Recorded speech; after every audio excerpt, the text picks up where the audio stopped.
The sequel trilogy was supposed to begin to set things right, if you believe the opening of Force Awakens. Well, it also seems that the Disney company has put billions of dollars onto the bet that this would make them money forever. They've put billions of dollars into theme park lands, merchandise, and movies, but now it seems the main character of the sequel trilogy, they can't get rid of her lightsabers, and they're offering some of her merchandise at a steep clearance level discount at the Disney parks. Let's talk about that on That Park Place.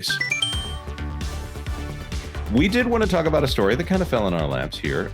My good friend Jay sent me a story, and I'm not trying to name drop there, but yes, you are.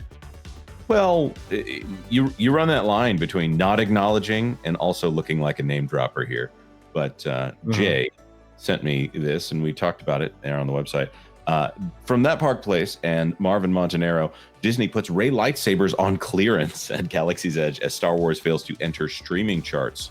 4 weeks.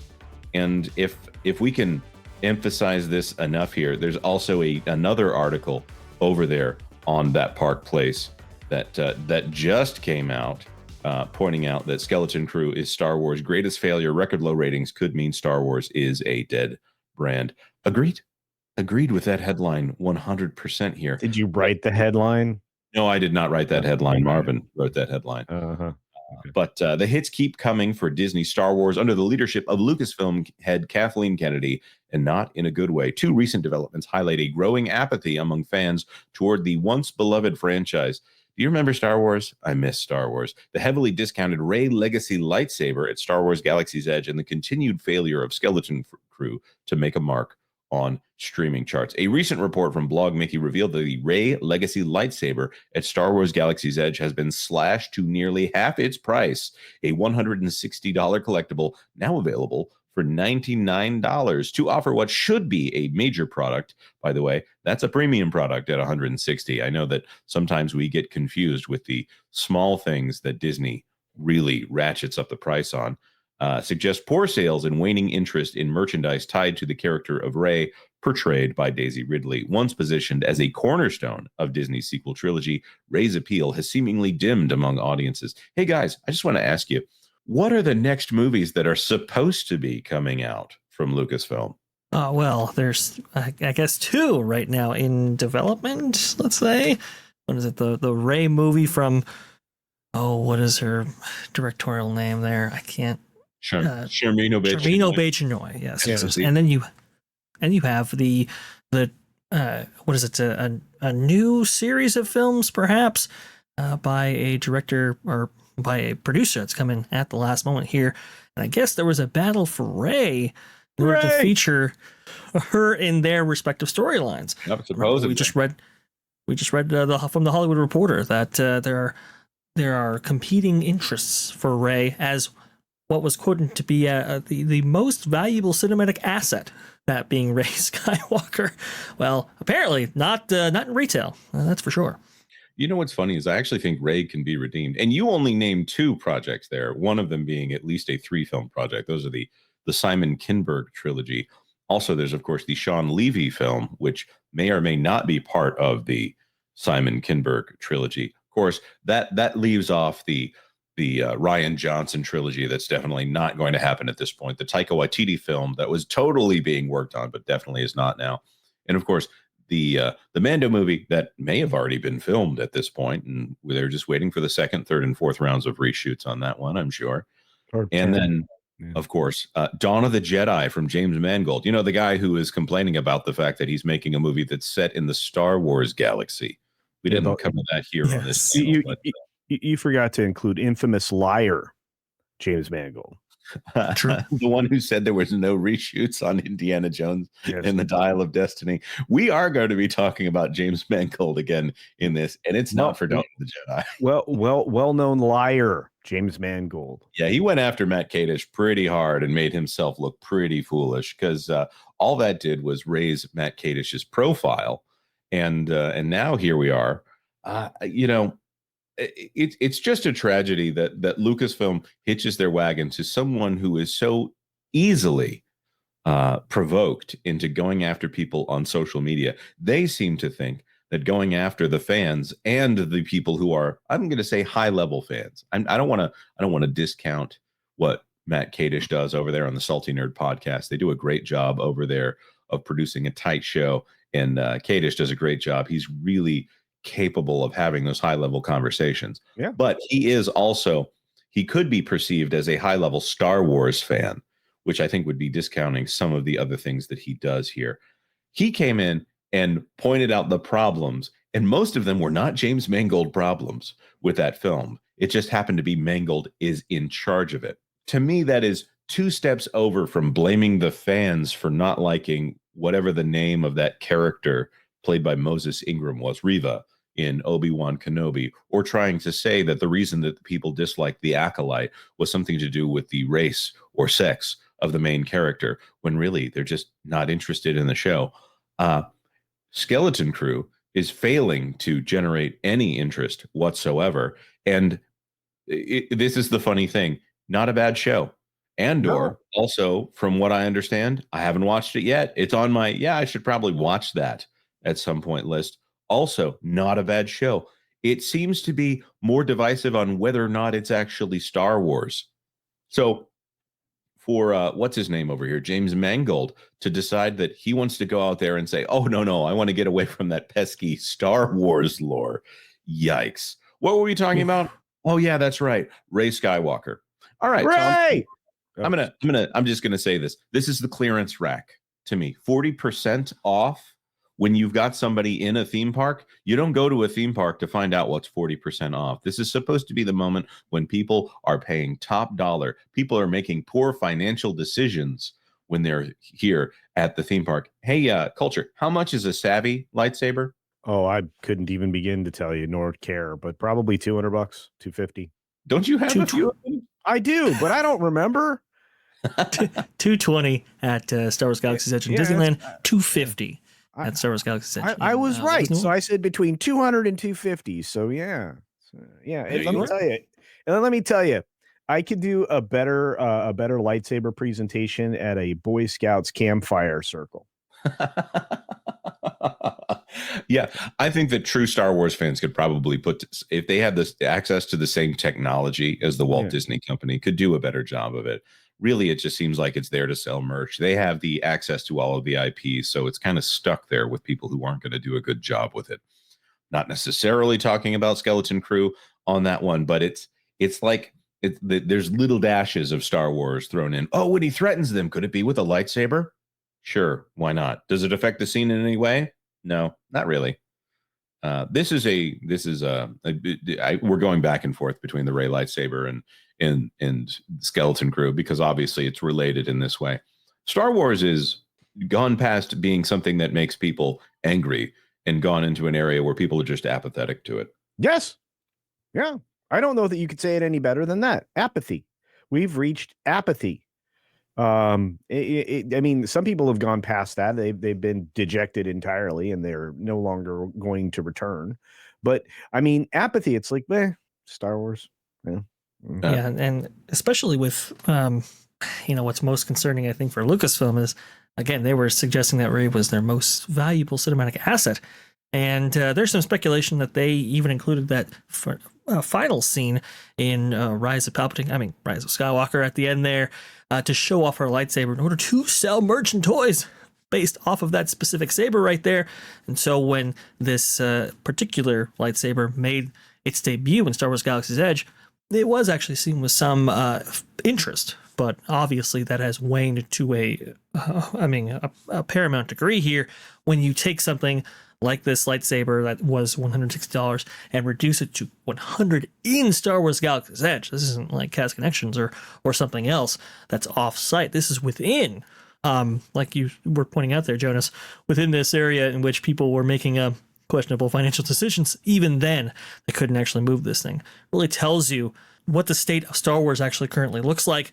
We really haven't seen, I would say, anything that successful in this realm quite a while now.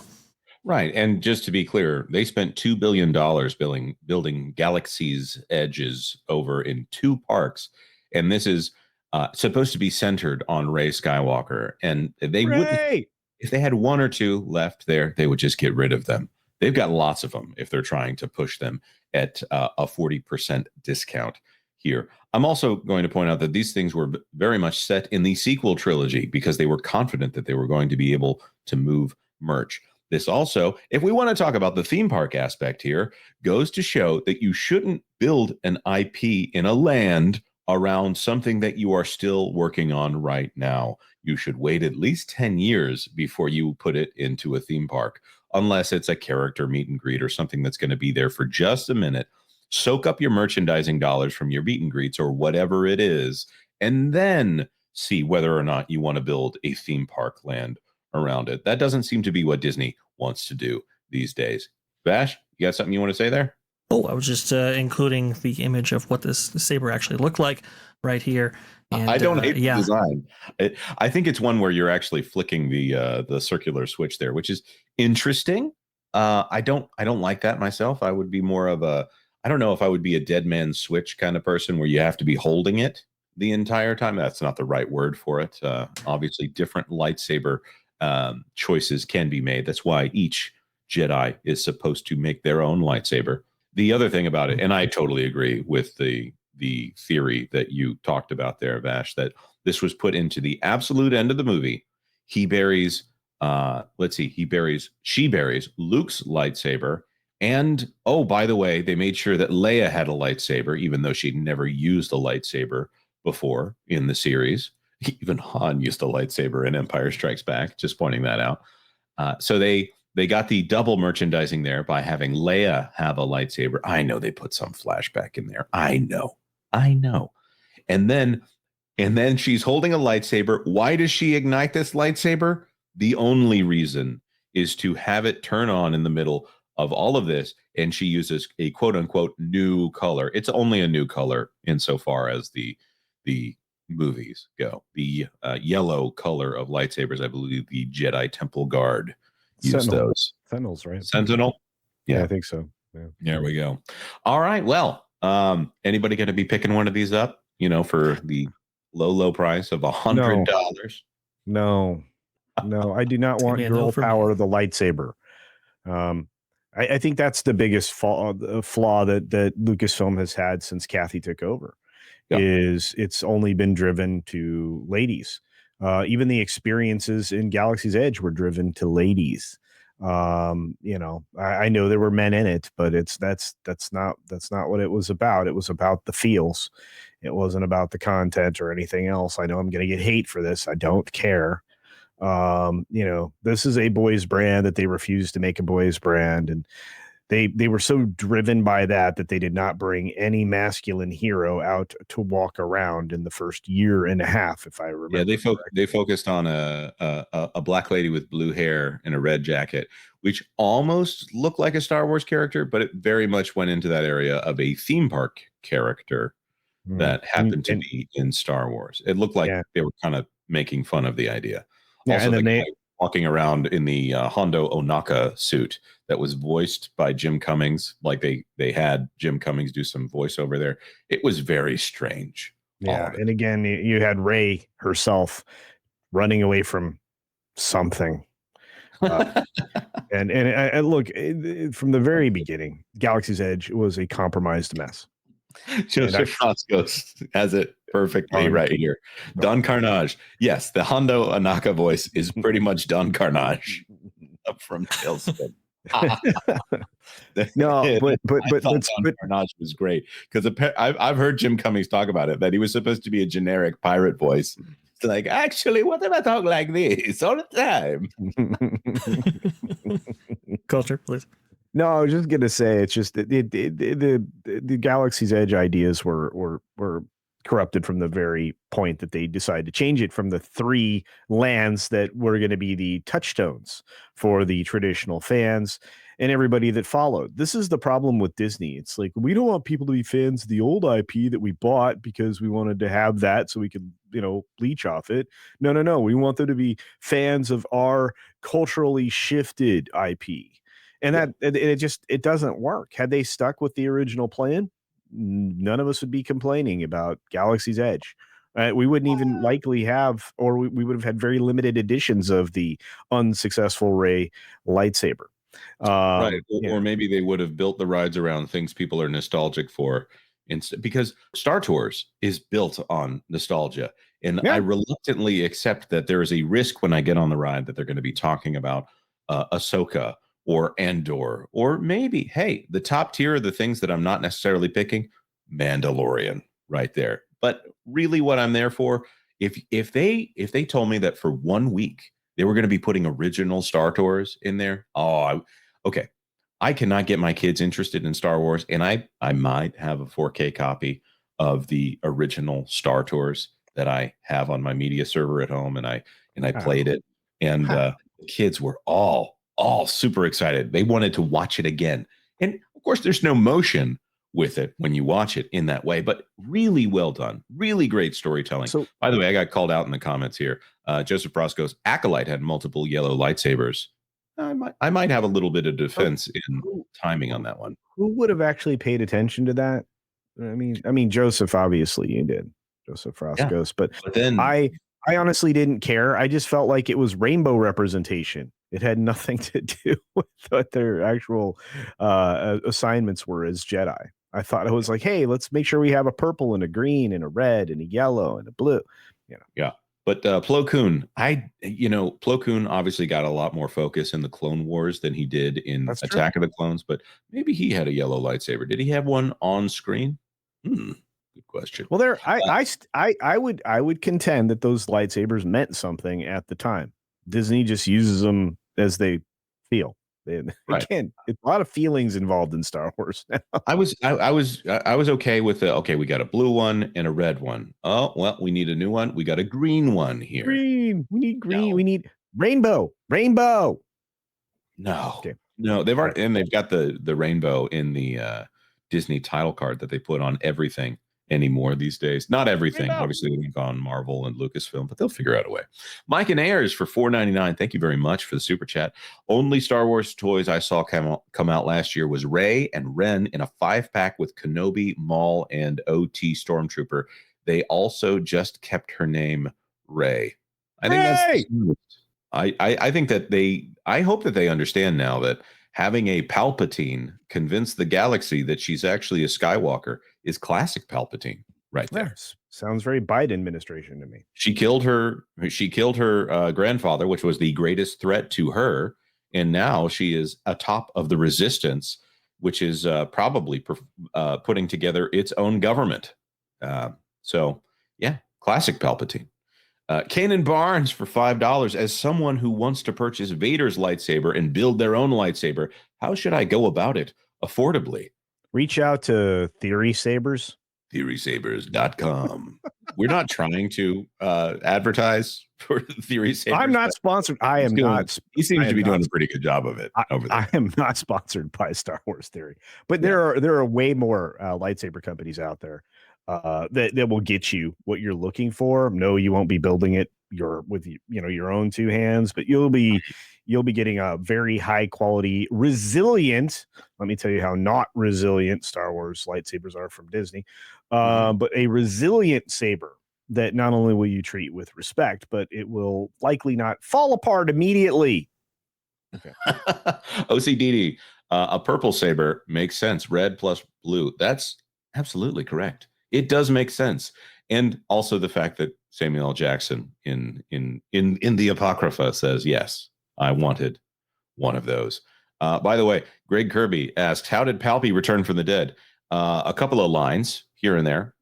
Somehow Palpatine returned. Secrets only the Sith knew. Dark magic, phlebotinum, unobtainium, applied phlebotinum, plot contrivance. I was hoping that you read the novels. I was thrilled that unobtainium is now available across multiple Disney IPs, right? Because isn't that also you were mining for unobtainium in the Avatar? Yeah. You actually get unobtainium in Avatar? I don't know, but I just think it's interesting that you have unobtainium in multiple sci-fis now. It's great stuff. Yep, great stuff. All Disney. All right. And Disney has cornered the market. He said affordably, and we said Theory Sabers. They're a little bit on the expenses. Look, do you want a saber that stays or Maybe not. You can pick up a Kelnaka lightsaber on Amazon right now for like $7. So there's that. Really? Yeah. Yeah. It doesn't, I don't think it has any Acolyte branding on it whatsoever. It just has a Wookiee on it. Mark Daly for 5. To borrow from another dying franchise, he's not dead as long as we remember him. People are still talking about Star Wars, but not kindly, but they are. Yeah. Here we are. And it doesn't bring in the numbers that it used to. People are still talking about Mao Zedong and Lenin. It's true. And I had to explain to my kids why Karl Marx did the things that he did, and the spirit of Cain that was inside of him. He was a terrible economist. Terrible. He was a greedy man who just wanted to spout what would make him feel better about himself. Thanks for watching That Park Plays News. For more information, consider checking out www.thatparkplace.com. And don't forget to subscribe, share, like, and send this out on your favorite social media accounts.